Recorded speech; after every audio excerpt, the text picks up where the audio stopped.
everything has skyrocketed.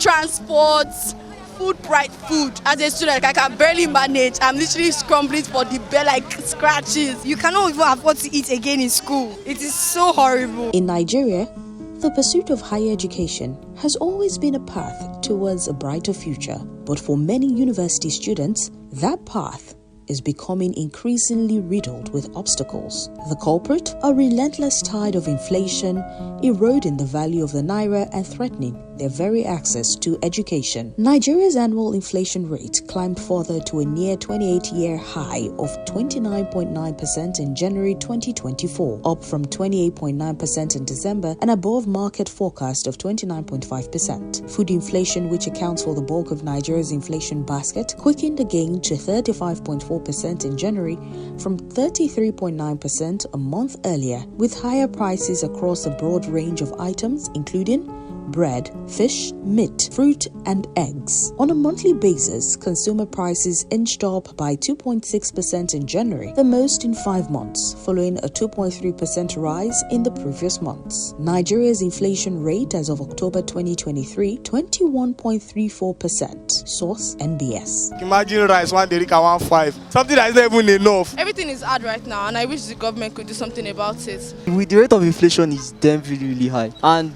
as a student it's actually affecting us. There's a particular book I used to buy. I used to buy it around 1.211, and to get it around last week it's now 2.5. Percentage of Nigerian students living below the national poverty line over 40%. Source World Bank. Increase in the cost of university education in Nigeria over the past decade, over 100%. Source NUC reports. Forecast. According to Trading Economics, here is a sample of the quarterly forecast of Nigeria in the year 2024. In the reality of the first quarter of Nigeria, the state of the nation across bustling university campuses, the impact of inflation is palpable. Students, once brimming with youthful optimism, now grapple with the harsh realities of rising cost. Now Indomie I bought it last week, 100 naira, 120. Now Indomie is 300 naira, the smallest one. I can't even eat and be filled up. Even the normal commodity Gary that we used to drink, Gary is now costly. Students cannot afford like minimum stuff like even meat and maybe fish, even eggs is not, even they cannot feed well. Very difficult. You see some students eating just once a day because they cannot afford to even eat twice, not talk of 3 times. So we are going to appreciate if the government can do something about it, because see, it's really draining. The increase in transport dues, increase in accommodation fee, increase in school fees, and all the other little things that used to be cheap and now they are so expensive. Scholarships and stipends, once a lifeline for many students, are losing their purchasing power. The ever-growing gap between income and expenses forces students to make difficult choices. The burden of rising costs doesn't just impact students' finances, it also affects their mental and physical well-being. Many juggle studies with part-time jobs, sacrificing sleep and leisure. Food insecurity becomes a real concern, impacting their health and ability to focus on their studies. At university cafeterias, the impact is evident. Students scrutinize menus, opting for cheaper options or skipping meals altogether. These things, especially the cost of food, you can't even get a nice meal with 500 naira now compared to before. So all these things are what I would love the government to look at: the food, cost of living, and even transportation as well. So now there's a shift in students' focus, whereby students have to tend more on getting basic amenities and basic needs to enhance their academics. Imagine back about 100,000 naira. Parents are struggling to send them to school and we don't see how food to eat. It's really crazy, man.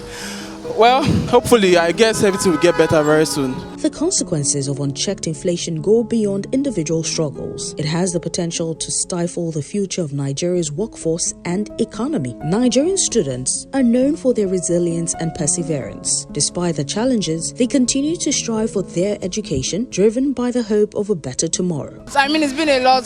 From the transportation is crazy. It's crazy. It's telling a lot on students. Then to talk about some people who come to class and they cannot afford to eat because it's that they choose between transportation or they eat. Coming to school is really tough for us because of the rates of transportation. Like the amount the bus drivers or the bike people have been taking before, that's not what they're taking now. and it's affecting us. Most times we miss lectures because we don't have enough transport to come to school. I'm meant to come to school Monday to Fridays, but because of the cost of transportation, I end up coming just 3 times in a week, which is actually not good for me as a student, thereby missing 2 days out of the week. So I don't think that's good for a very bright student. Inflation in school fees, stream 2, it's not even here, that's a lot too. And there is electricity. Oru. Electricity is a lot too. You can't even read properly. The classes cannot accommodate us. There's not enough ventilation for it because the heat, you will be sweating like this. I mean, it's a lot. Like for students to even afford to pay their school fees self, it's taking the grace of God. We are tomorrow's leader. Oh. If tomorrow's leader don't see lights read, not tomorrow. No leaders. The schools are not attracting a lot of investment. We need to have more researches that's going to drive in foreign investment, that is going to drive in grants and all these things, because we can't just say schools should be solely funded by the government. Anything the government, we are begging, we are pleading, we are putting ourselves out there. I'm representing the whole of Lagos State University, and we are pleading that anything the government can do to just assist us, to make it easier, to make education more easier for us. The government should just try and reduce the food prices, because at the end of the day, even poor man has to eat. So basically, if they can reduce the price of foodstuffs, it will be very affordable and it can help us. However, their voices need to be heard. Students, educators, and policy makers must work together to find solutions to mitigate the impact of inflation on education. The future of Nigeria's education system and the potential of its young minds hangs in the balance. Will the nation prioritize education and empower its students, or will the rising tide of inflation wash away their dreams? Only time will tell.